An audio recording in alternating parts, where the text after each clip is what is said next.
empezamos la conversación hablando un poco de la diferencia que sus obras tratan de transitar entre la naturaleza o lo humano, la extrañeza y las comparaciones que hay entre la visión del mundo y de lo extraño y cotidiano que aparece en el mundo en relación a lo que puede parecer como mágico al propio cuerpo que pareciera no tener ninguna extrañeza, ¿no? En relación a, bueno, un poco lo dijeron con vos y Mónica, con Marosa y Giorgio, pero bueno, ¿qué literaturas ustedes mamaron, por usar ese término, de qué literatura se nutrieron, no específicamente para investigar para sus novelas, sino de qué literatura se nutrieron, cuáles fueron esas imágenes literarias que quedaron con ustedes para siempre? El otro día justo me preguntaban como las primeras lecturas adultas, ¿no? que llegaron a mí, y recordé mucho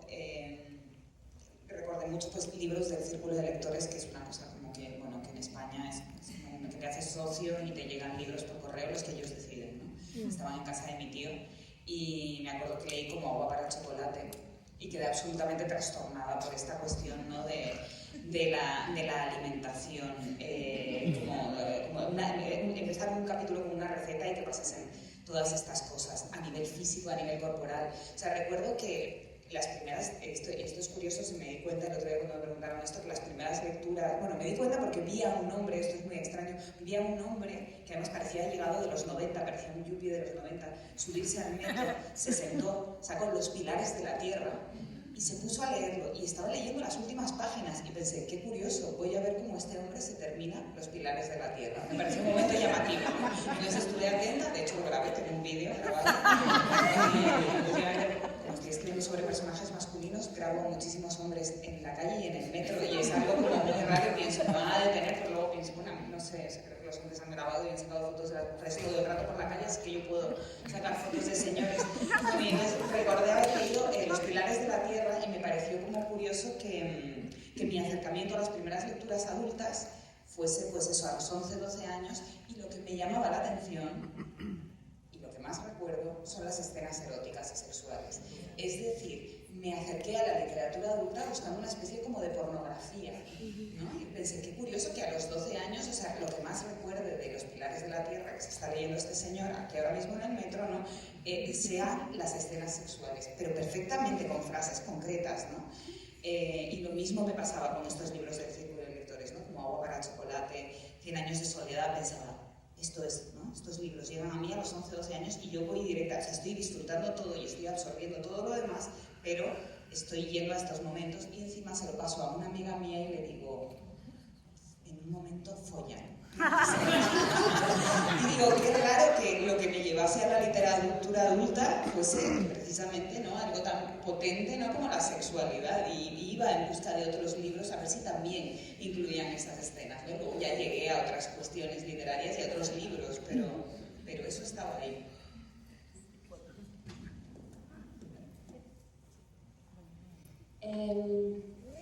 Sí, yo como heredé la biblioteca de mi madre, que estudió literatura, como que y su biblioteca era también como muy extraña, había de todo y cosas muy diversas. Y mi madre, como es una cosa muy extraña, porque ella estudió literatura, pero ni bien empezó a insertarse al mercado laboral, dejó de leer, ¿no? Es como algo como si la pasión se le hubiese muerto con el tema de la lectura, pero conservaba los libros como una especie de mitología personal, ¿no? Yo estudié literatura, ¿no? Pero era un espacio para mí como muerto, ¿no? Como mi madre nunca sacaba ningún libro de allí, entonces para mí fue como acceder al mundo de los libros a través de lo que mi madre había dejado atrás, ¿no? Como siguiendo los restos, los huesos de mi madre.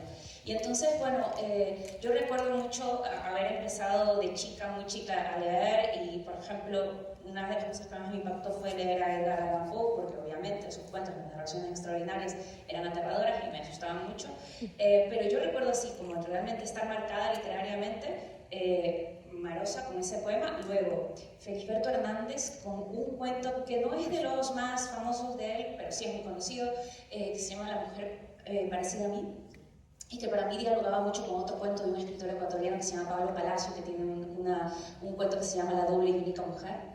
Pero bueno, en La mujer parecida a mí, hablando de metamorfosis y de cosas monstruosas, empieza, voy a parafrasear y por lo tanto a asesinar a Feliberto Hernández otra vez, pero bueno, nada más para entendernos. Pero empieza el cuento algo así como: recuerdo que alguna vez fui caballo, una cosa así, ¿no? O sea, recuerdo cuando era caballo, ¿no? Y para mí es un cuento que todavía a día de hoy sigo leyéndolo y siguen pasando cosas, o sea, ¿no? Insisto en cómo hay escrituras que no se quedan quietas, ¿no? Y para mí eso fue muy importante también. Y obviamente Juan Rulfo es, yo creo que padre de una generación también literaria y para mí fue muy importante. Y bueno, o sea, yo creo que luego mucha poesía y por ejemplo, hay un autor que a mí me mata, o sea, me encanta, y que lo leí también en mi adolescencia, sin entenderlo del todo y además con una distancia como de fuente de religión, porque él es un escritor que bebe mucho de la cultura judía, ¿no? Es Edmond Jabs, ¿no? Y no sé si estoy pronunciando bien el apellido, la verdad, pero...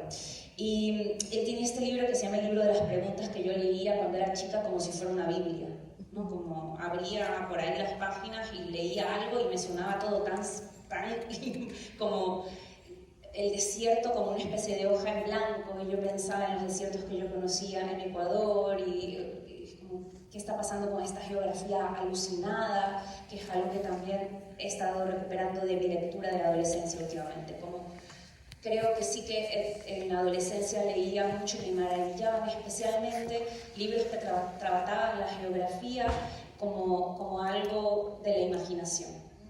Y en donde pasaban cosas raras. Por eso luego, más adelante, cuando leía a Zurita también, y en sus desiertos se levantaban los muertos, en los acantilados también, y pasaban cosas que no podían pasar, pero las imaginaba hablando de lo especulativo.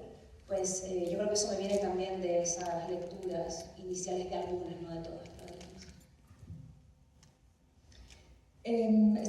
Cuando estabas contestando, Sabina, me he puesto a pensar y he recordado algo que hacía tiempo que no recordaba. Una de mis primeras lecturas, como seguramente es de las primeras lecturas de muchas, fue el diario de Ana Frank.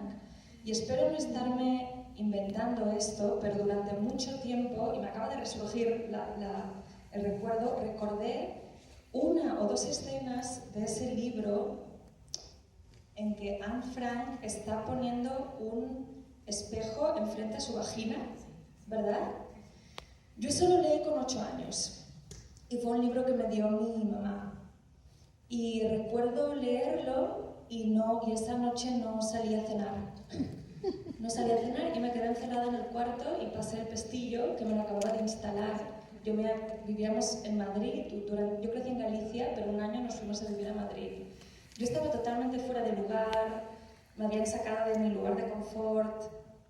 De pronto leí ese libro, me quedé parada en esa escena. Unos días antes había ido a la ferretería yo sola a comprar un pestillo para mi puerta y ese día fue el primer día que yo cerré el pestillo. Y recuerdo la escena como de pesadilla porque mi mamá y mi hermano estaban llamando y casi reventando la puerta, pero yo estaba dentro y cogí un espejito pequeño que tenía y me lo coloqué enfrente de la vagina. Y por primera vez, no sé si esto es algo que, como las mujeres, cuando las mujeres somos jóvenes, nadie te enseña a hablar de estos temas. Y creo que hasta entonces yo solo había leído a hombres, seguramente, o no había leído ninguna de esas escenas como las que describía Sabina. Entonces recuerdo mucho ese libro, el diario de Ana Frank.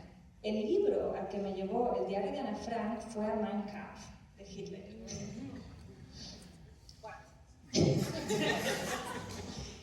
Yo dividía mi tiempo de pequeña, digamos antes de los 18, entre mi mamá y mi papá, porque estaban separados. Eran dos personas, a día de hoy no puedo imaginar dos personas más contrarias.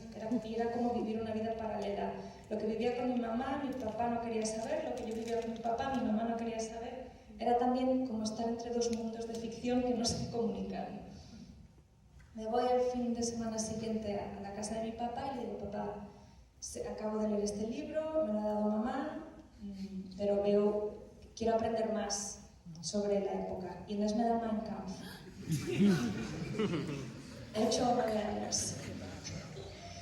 Y recuerdo leerlo, recuerdo casi con tanta impresión las primeras páginas de Lucha como esa escena de El diario de Anne Frank. Y recuerdo pensar, incluso tan pequeña, ¿a qué me suena este tono tan asertivo, tan racional, tan seguro de sí, tan argumentativo? Me recordaba a mi papá.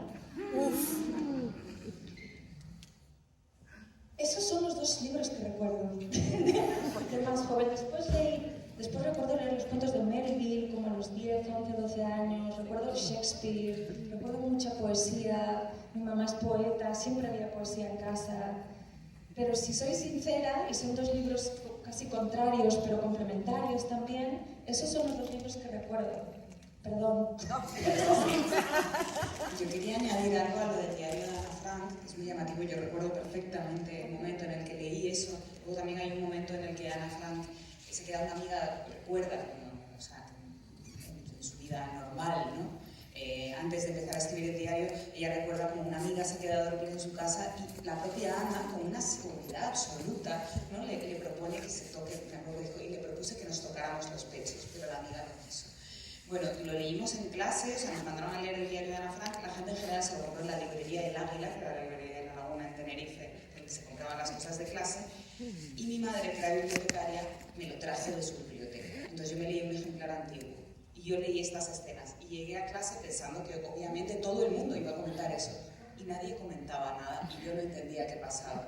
Entonces como que me entró una especie de terror absoluto.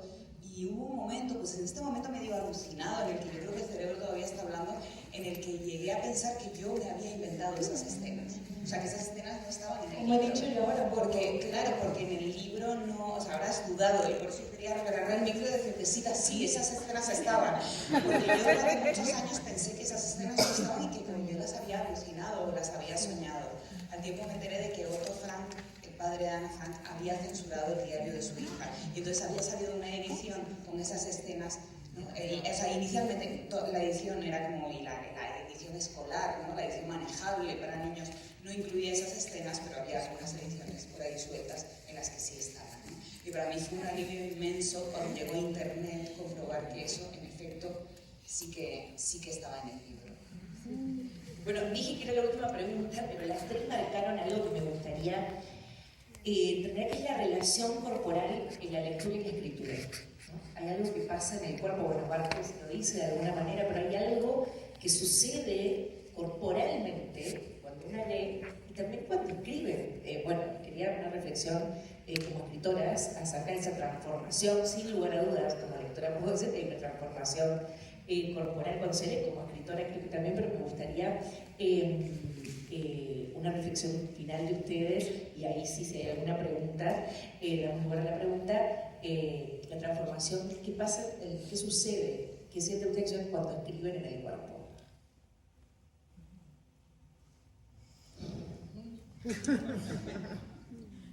Yo creo que el problema con esta pregunta es que ya estamos hablando tanto del cuerpo y la escritura y la lectura que casi es muy difícil contestarla sin caer en algún cliché. Y sin embargo, si volvemos a esa pregunta es porque no es ningún cliché y porque es inexplicable lo que sucede en el cuerpo cuando escribimos. Yo creo que, a menos que uno esté escribiendo desde la vanidad, siempre hay cierta vanidad en la escritura y cierta...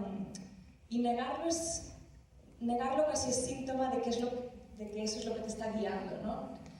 Hay parte de afirmación de uno mismo cuando uno escribe ficción, poesía, cuando uno se expresa con la palabra o con el cuerpo. Pero creo que si la vanidad no es lo que te guía principalmente en el momento de la escritura, lo que sucede en el cuerpo es algo que no te había sucedido antes. Entonces, también creo que me cuesta contestar a la pregunta de modo directo porque tampoco existe tal cosa como la escritura. Existen los momentos en que uno está escribiendo. Y si uno está ejecutando cierto descubrimiento o haciendo una pregunta, que no es una pregunta que he oído, sino que es una pregunta que se está inventando, lo que sucede en el cuerpo es innombrable. y no me atrevo a decir. El otro día estuve en una presentación muy linda de un libro que acaba de salir en inglés de Gabriela Cabezón Cámara. Ella hablaba de una vibración en el cuerpo, que es una palabra que siempre utiliza el inspector también, una vibración. Tal vez esa es la palabra más cercana a lo que sucede, ¿no? Porque no es... No, a ver si vosotras contestáis mejor que yo, porque no... Sí. No era una respuesta la que se esperaba, sino un pensamiento al respecto, ¿no? Sí. Que posiblemente sea parte de la misma. Sí. De qué forma tiene en el cuerpo un pensamiento, ¿no? Sí. Yo de nuevo voy a hablar como de traducción, o sea, como que siento que sin querer muchas veces estoy escribiendo y en realidad estoy haciendo una traducción de cosas que, ¿no? Como que están como borboteando en mi cuerpo sin que yo lo sepa. Yo descubro muchas veces cosas que están sucediendo en mi cuerpo o cosas que mi cuerpo quiere, todo el amplio sentido, ¿no? De un cuerpo queriendo algo a través de la escritura y me sorprende y reconozco que es una de las cosas que más miedo me da de la escritura. Una vez le pregunté a Mariana Enríquez si ella alguna vez tenía miedo mientras escribía y me dijo, no, ojalá. Muchas veces siento muchísimo miedo mientras escribo, pero precisamente por esto, porque me di cuenta de que, o sea, esta cosa que dice, ¿no? Como que me viene, ¿no? Como que el personaje me habla y él hace las cosas solo, ¿no? Y la inspiración me viene. También siento eso algunas veces, pero lo que más me asusta es precisamente cuando veo que esa vibración del cuerpo, como tú has dicho y como dice Gabriela Cabezón Cámara, cuando esa vibración del cuerpo, eso tiene una traducción, ¿no? Como si yo fuese una medium de mi propio cuerpo, ¿no? Y de cosas que desconozco absolutamente de él y que algunas veces no sé si quiero conocer. O sea, sí, suscribo absolutamente a lo que han dicho. Y no sé si puedo aportar realmente mucho más, pero sí creo que desde un lugar muy vivencial, uno escribe siempre por razones muy distintas y lo que le pasa al cuerpo siempre es muy distinto, como dijo Gita. Para mí es mucho buscar emocionarme allí en donde todos los otros espacios me anulan la posibilidad de que la emoción florezca. Y cuando escribo igual logro emocionarme, revitalizar cosas que a veces estaban un poco ya, un poco marchitas, un poco así como desaguadas. Pero también me emociona cómo la escritura también no solamente trata de hacer la traducción, que efectivamente es lo que hace, pero también a la vez es gestadora de ideas, ¿no? de acontecimientos otros, además de que vamos persiguiendo al cuerpo con la palabra, también a veces pasa al revés. Es para mí más raro que ocurra, pero cuando ha pasado me ha parecido fascinante. Cuando de repente la palabra y la escritura, o el ejercicio de la escritura, de darle estructura a algo, y que la estructura sea también una posibilidad sentimental, que de repente se abre una línea nueva de imaginación, de posibilidad de pensar cosas.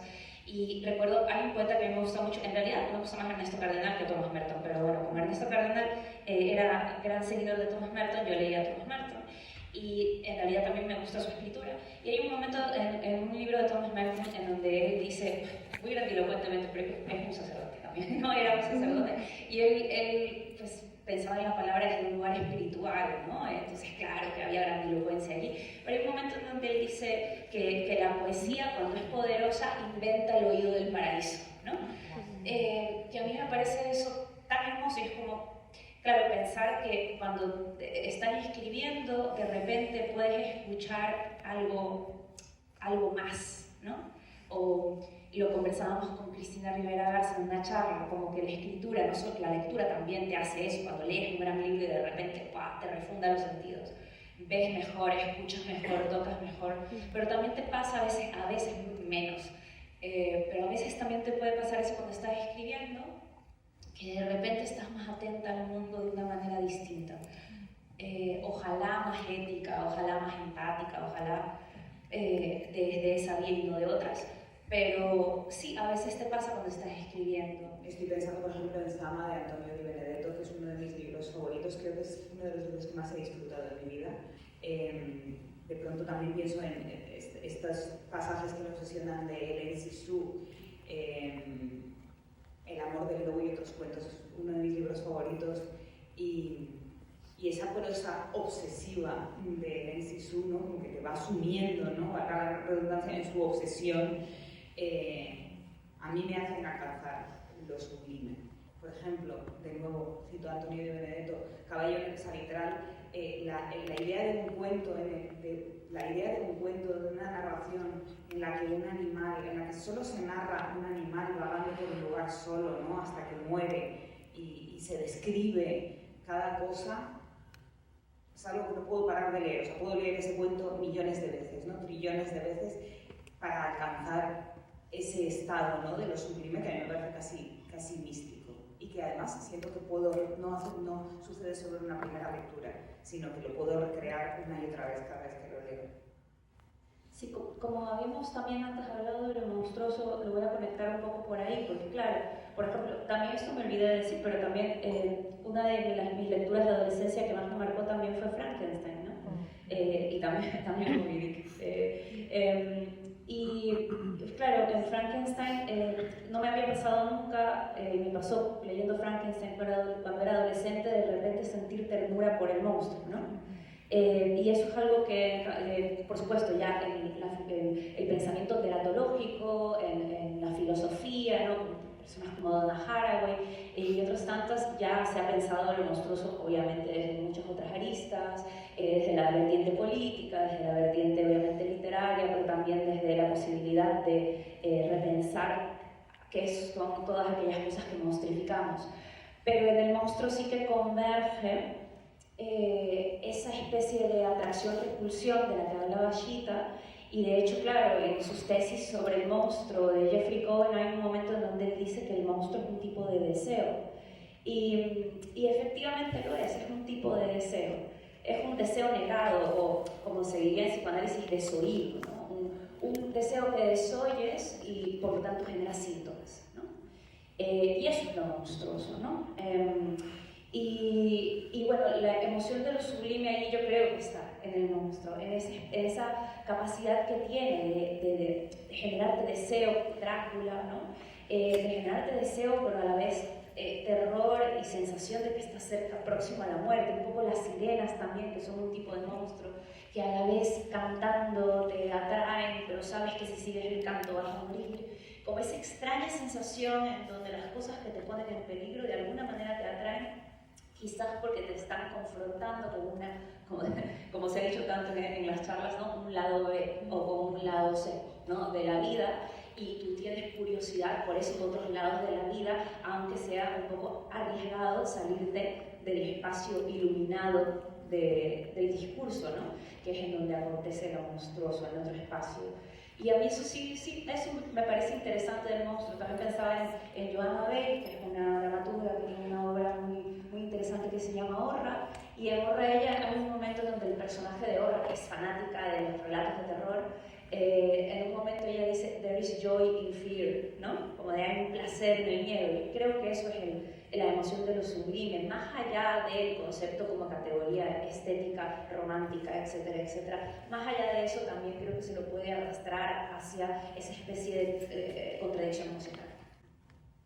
Bueno, muchísimas gracias. Sí, justo estaba pensando, claro, por supuesto, es que ya cuando hablamos siempre de naturaleza como que la apartamos, ¿no? Como si fuera una cosa aparte, diferente de lo humano, y claro, la literatura yo creo que siempre hace ese, en cambio, como borrar la idea de la palabra naturaleza, ¿no? Para de repente volverlo algo mucho más amplio, en donde hay flujos, contagios, pactos incluso relacionales que a ratos se producen, luego se separan, ¿no? A mí me interesa un poco como en la escritura también ese acontecimiento que tiene que ver con el desvío de lo que narrativamente encontramos como lo humano, ¿no? Y eso me viene quizás también por mi formación lectora, ¿no? Una de las poetas que más me han marcado en mi adolescencia y en mis primeros años de mis primeros 20 fue Marosa Di Giorgio, ¿no? Yo de adolescente la descubrí porque mi madre tenía un poema de ella impreso en una carpeta de papeles, Y yo leí ese poema y además era un poema en donde bajaba un planeta, ¿no? Bajaba un planeta al jardín de su casa, de la casa de la voz poética, y la voz poética bajaba y hacía el amor con el planeta, ¿no? Y juntos ascendían y luego miraban el jardín desde la distancia del espacio. Y a mí ese poema me dejó como una especie de deseo despierto, extraño, porque era un deseo que me atemorizaba, ¿no? Por una parte me parecía hermosa la idea de tener sexo con un planeta, y por otra parte me asustaba. Entonces había algo como del espacio exterior, empecé a pensar en Alien incluso, bueno, la imaginación como funciona de una manera muy rocambolesca, ¿no? Y años después, ya en Guayaquil, con una editorial muy hermosa, que no sé si sigue porque los proyectos editoriales ahí son candescentes, ¿no? Empiezan y luego desaparecen, pero esta editorial se llamaba Fondo de Animal, ¿no?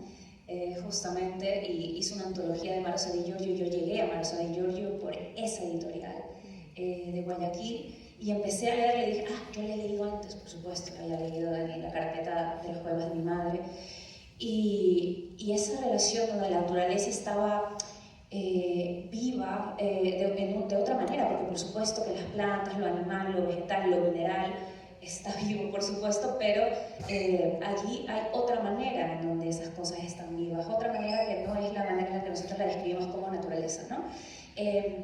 Y hay muchos intercambios, muchos flujos, encuentros sexuales, encuentros deseantes extraños, ¿no?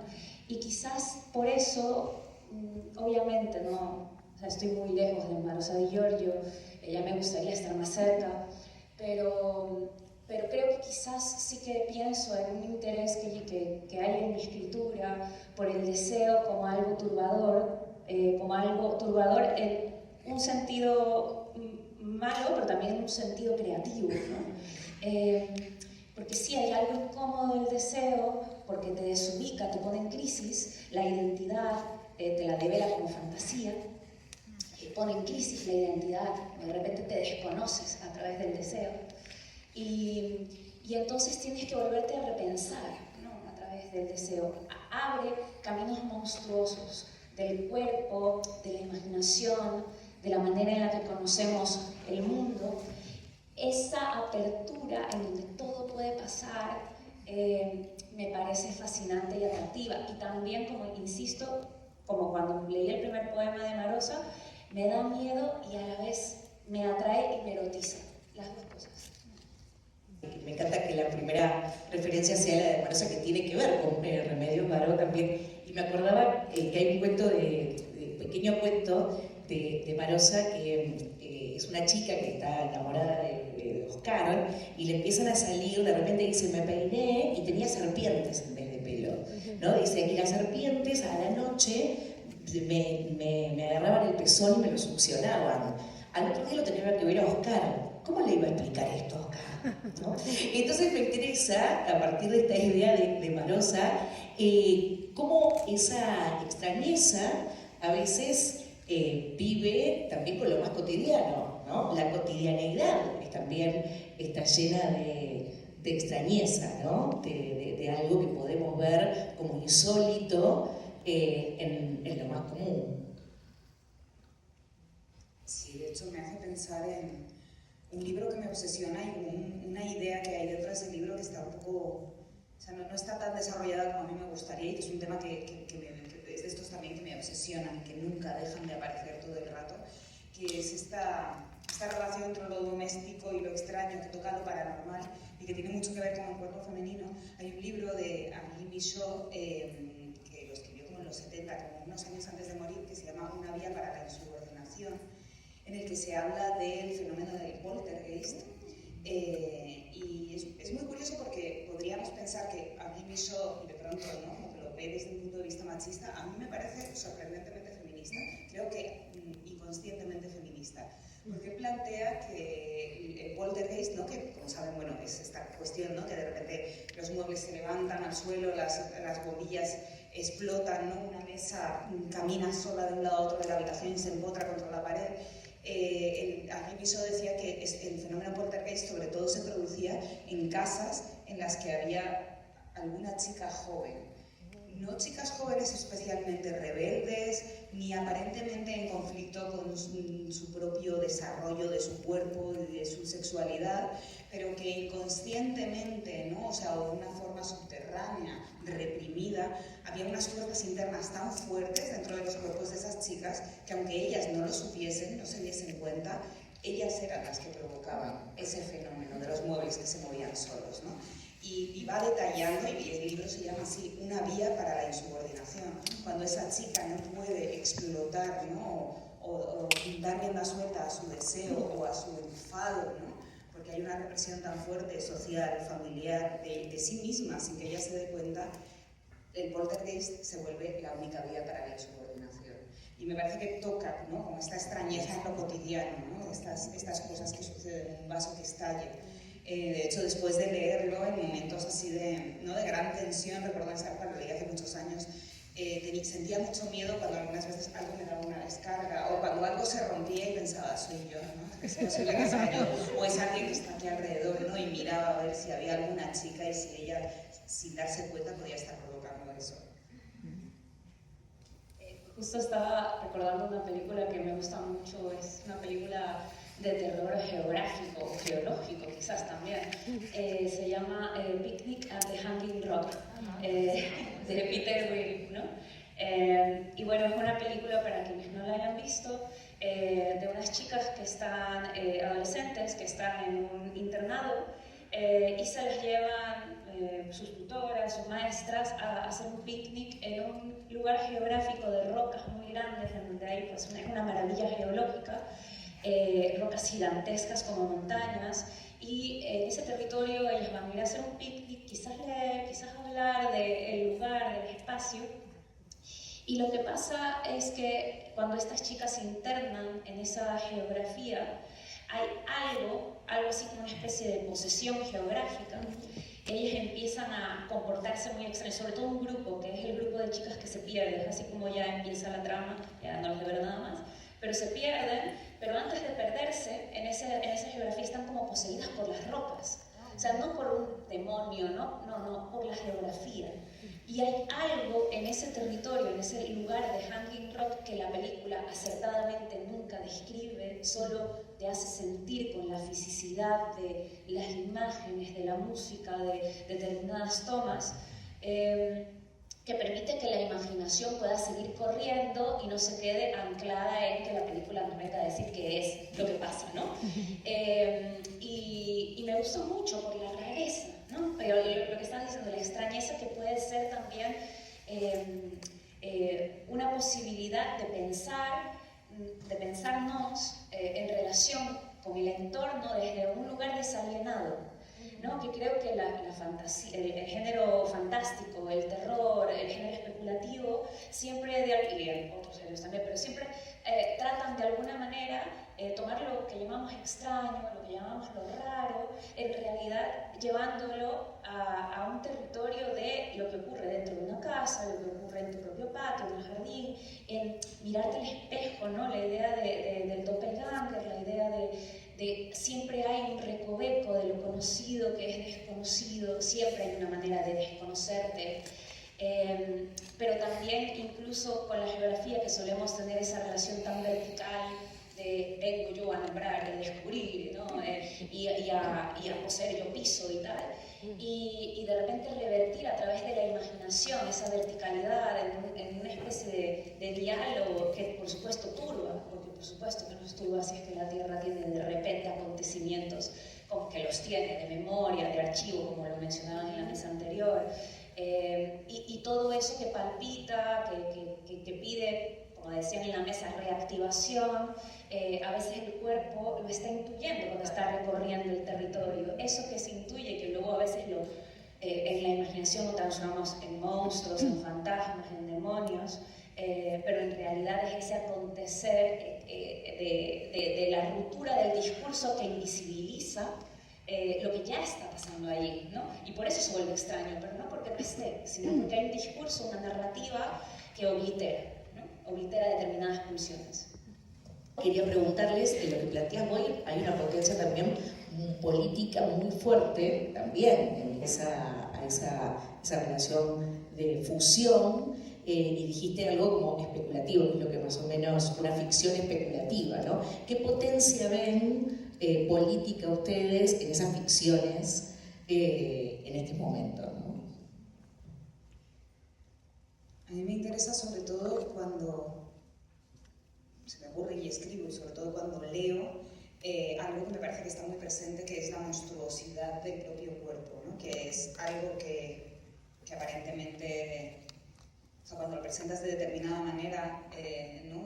Podría parecer como paranormal o extraño, ¿no? O exagerado, pero realmente creo que hay una exageración de lo monstruoso, ¿no? Una percepción exagerada de lo monstruoso actualmente, precisamente por esta autoobservación del cuerpo, por estos referentes, ¿no? Incesantes de cuerpos de determinada manera y forma, ¿no? Como muy delimitado. Entonces creo que estamos conviviendo con la idea de monstruosidad todo el tiempo, ¿no? Y me interesa mucho narrarlo, y me sorprende cuando a la gente le incomoda tanto esto, ¿no? Que esto es algo que supongo que a ti también te lo dicen. Que la gente me dice, me incomodó, ¿no? Me incomodó el libro, no lo pude leer, o lo leí pero estaba muy incómoda, ¿no? O me dio mucho asco. A mí y la gente como que piensa que me lo está diciendo y como me está ofendiendo, y a mí me está encantando, porque yo constantemente estoy incómoda, he estado incómoda toda la vida, ¿no? En muchos momentos, con mi cuerpo, con los cuerpos de los otros, con ver el sufrir de los otros con sus cuerpos, de las otras sobre todo con sus cuerpos. Entonces me parece que el asco y la inquietud, ¿no? No sé, me parecen las reacciones más naturales. ¿Cómo vamos a reaccionar si no? Y casi el presentar el cuerpo como monstruoso en la literatura, una vez en una presentación como que levantó la mano una mujer y me dijo, ¿por qué ¿no? Como en tus libros siempre hay alguien que tiene o las tetas muy grandes o el culo muy grande, ¿no? Yo no me había dado cuenta y dije, es verdad, sí, ¿no? Es verdad, sí. Y dije, bueno, es que no, o sea, realmente puede ser que lo tengan, realmente, y me parecería estupendo, y puede ser que solo que lo perciban, ¿no? Que lo tienen, ¿no? Y me siempre como esta cosa como de tetas que supuran, ¿no? Como me dice, es que es como muy exagerado, y digo, no es exagerado, es que la percepción de nuestro propio cuerpo está exagerada todo el rato, estamos constantemente percibiéndolo como un exceso, ¿no? Casi como si solo hubiese como un alma y el cuerpo fuese como una especie de pus que le sale a ese alma. Parece como que no tendría que existir. Entonces digo, ¿qué otra respuesta puede haber a esto? O sea, no se me ocurre de nuevo, ¿no? Esta cosa de la obsesión, que digo, ya está, ¿no? Ya vale de los cuerpos, y digo, no, ya vale de los cuerpos, no, es que se cuelan constantemente cuando escribo. Digo, no va a haber un momento en el que mis personajes no tengan un cuerpo, va a costar muchísimo que eso suceda. Sí, es que es un poco retomando justo lo que decía Sabina. O sea, nos pasa todo el tiempo antes de sentarnos a escribir, hay muchas cosas que nos han pasado en nuestros cuerpos, en nuestra relación de nuestro cuerpo con los otros cuerpos, y la escritura como que es algo que viene después de esa serie de sucesos, como decías antes, paranormales a veces, o que parecen paranormales en el cuerpo, y uno intenta como perseguir el pensamiento del cuerpo, que es veloz. Para mí, el pensamiento más vertiginoso que habito es el del cuerpo. Va corriendo ese man, como se dice en Ecuador, ese man va corriendo, y yo voy con la palabra torpemente, ¿no? Detrás de lo que le pasa a mi cuerpo, y años después le logro poner algún tipo de palabra, y no es seguramente la más afortunada. Y claro, esa creatividad del cuerpo es la que yo siento que a veces la palabra está tratando de imitar desde su lugar, ¿no? Y eso también me parece que es interesante, por eso es que luego terminamos mirando los cuerpos desde estos lugares, estos vectores tan dicotómicos, ¿no? El cuerpo normal, el cuerpo monstruoso, así como si fuera siempre una cosa y otra, cuando lo que acontece es justamente todo eso todo el tiempo, ¿no? La normalidad, la monstruosidad todo el rato, a una hora estoy normal, a otra hora me estoy desviando, ¿no? Y hay como ese flujo, ese fluir, que a veces la palabra como está tan atada al significado, no expresa el significado, pero está normalmente atada a qué quieres decir, qué quieres significar, qué es lo que quieres poner, ¿no?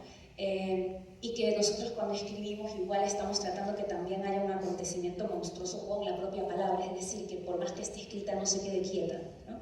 ¿Cómo haces para que escribir algo que no se quede quieto? Esa es la misión, yo creo, que de todos los que escribimos, ¿no? Como generar un tiempo revoltoso, ¿no? Hay una escritora ecuatoriana que a mí me gusta mucho que se llama Daniela Alcíbar Bellolio, y en su último libro ella, bueno, no es su último libro, su última novela, que se llama Lo que fue el futuro, hay un momento en donde ella habla sobre el tiempo de la revuelta, y un poco para conectar con lo que decías de los tiempos en los que estamos viviendo, que son tiempos de necronarrativas, de narrativas que enaltecen la muerte, ¿no? La vida, y ella pensaba, bueno, el tiempo el tiempo de la escritura como un tiempo de la revuelta, pero precisamente porque es ese deseo del que estábamos hablando, el deseo de que esto, pese a que lo estoy escribiendo, no se quede quieto, no se convierta en algo estatuario, se convierta no porque yo diga algo que signifique algo importante, ¿no? Sino porque agite y provoque cosas que salgan de lo que yo incluso podría llegar a imaginar. O sea, esa agitación que hace un tiempo revuelto, que hace un tiempo, por lo tanto, dislocado, otro, raro, monstruoso, etcétera, etcétera, también nos puede hacer pensar narrativas insurrectas, indóciles, en tiempos de narrativas estatuarias que quieren paralizar las cosas. Si algo buscan, yo creo que las narrativas regionales fascistas de nuestros espacios ahora mismo es como paralizar las cosas, dejarlas quietas. Esto significa esto, esto es esto, esto tal, ¿no? Y a veces siento que desde los lugares de los lugares críticos que estamos tratando de generar humildemente y desde nuestros pequeños espacios contranarrativas, a veces creo que también caemos en la trampa de esa retórica. Decimos, para hacerle el contrario a esto, pues yo también tengo que generar una estrategia donde esto signifique esto, pero sea lo opuesto. Y entiendo como la voluntad, que a veces es una voluntad, pues eso, de propagar una información lo más fácil posible, lo más fácilmente posible, y entiendo esa necesidad. A la vez siento, ay, qué chévere que la literatura sea ese espacio de la complejidad en donde la contranarrativa pueda ser compleja y pueda generar otro tipo de tiempos que no son los tiempos veloces, rápidos, esto significa esto, y genera otras vitalidades. Muchas cosas hermosas dijiste, esta idea de la literatura tratando de correr al cuerpo también me parece muy interesante. Bueno, y también esa frase de Susy Shock, que es una poeta y artista traba argentina, que dice, bueno, que fue durante muchos años, y lo sigue siendo, ¿no?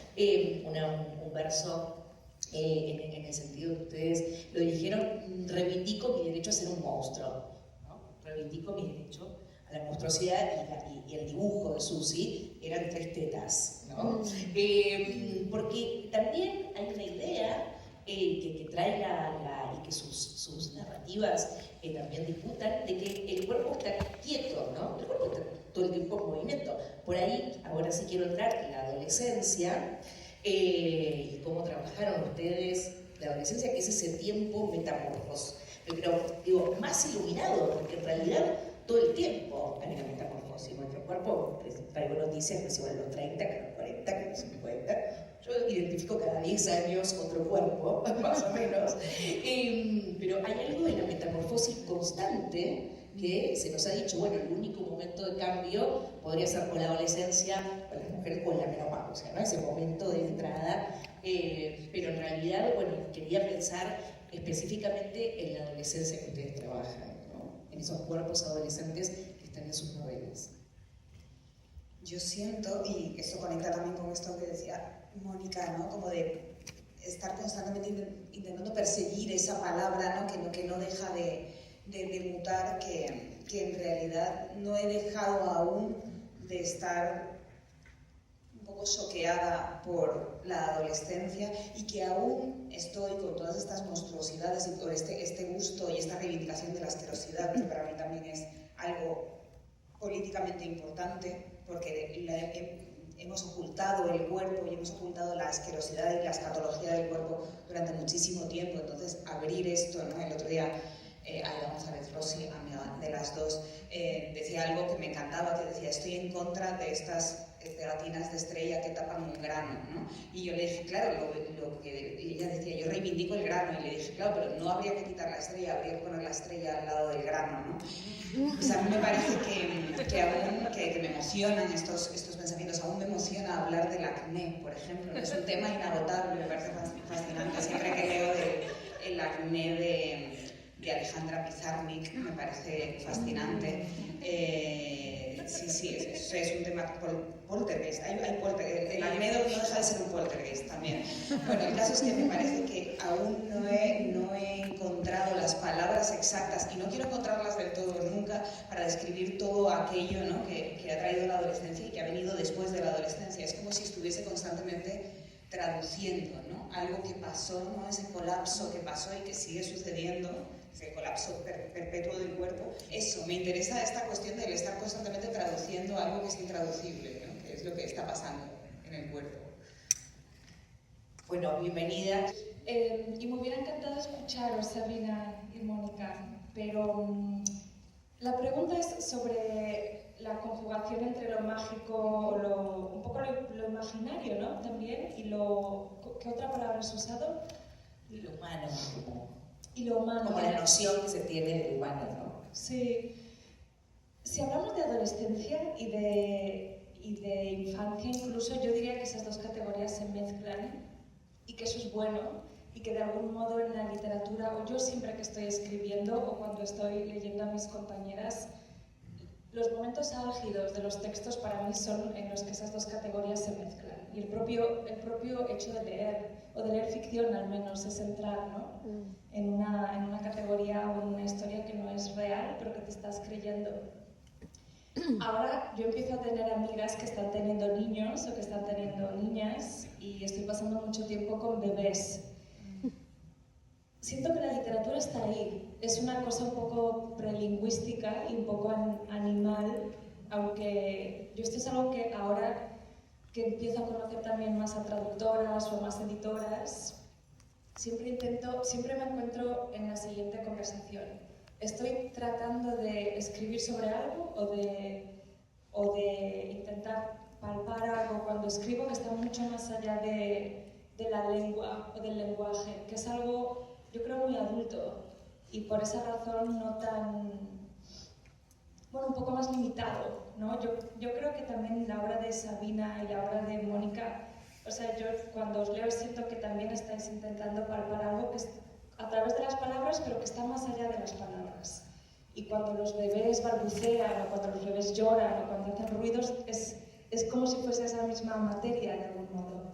No sé si habéis hablado un poco de esto antes, pero... Sí, ¿verdad? Sí. Sí, Mónica incluso decía eso, ¿no? Hay algo... La lava. Exacto. Creo que el inspector hablaba de la lava, ¿no? De la lava que hay detrás de las palabras, del magma que hay detrás de las palabras.